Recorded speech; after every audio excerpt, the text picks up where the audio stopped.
Chicago! Hey everybody, how are you? Happy November 3rd. I hope you had a great weekend. It was a Halloween weekend.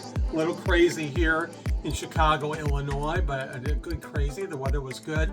I'm not going to talk too long today because I have highlights from the Haunted Halsted Parade here in East Lakeview here in Chicago. It was on Friday. Awesome time. Went out there to video. Thousands of people were there. Thousands. Sprinkled a little rain towards the end of the parade, but everything was actually pretty good. So you'll see the highlights and pictures. A lot of great creative costumes and things like that. So I absolutely loved it. So that's about it. Thursday's post, I'm going to just give you a little tip. I'm going to be talking about just my career and a lot of changes that are coming up because of the attack on DEI and the LGBTQ+ community. So I just want to kind of forewarn you, it's going to be a real personal post on Thursday, things going on in my life, and I hope you follow around with me, and all the support and love would be wonderful right now. A lot of people are going through a lot of things right now, just struggles and the news and everything going on, and if you get a chance, go out and work, you know, at these the food distribution places for people. Help folks out. If you're making a meal, you got a lot of leftovers, you can give it out to somebody in your neighborhood or a neighbor in need.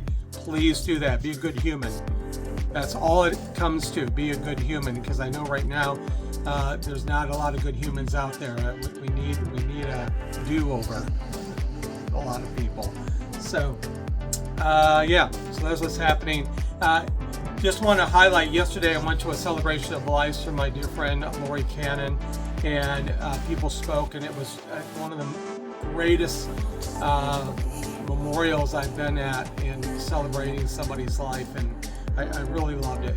It was great, and we all got to get maybe a little piece of jewelry or a t-shirt she wore, or bought one to help out for the local food pantry here.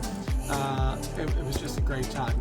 So I came back with a little bracelet thing and a pin that she wore, and actually the bracelet smells like her perfume she used to wear. So it's just wonderful. So very low key day yesterday, and I loved it. That's all I got. Videos coming up. Haunted Halsted. I hope everybody had a great weekend. Have a wonderful Monday, first week of November 2025. Take care of yourself. Reach out, send love, send peace, and I will see you for my special post on Thursday. Enjoy the video. Take care, everybody. Bye.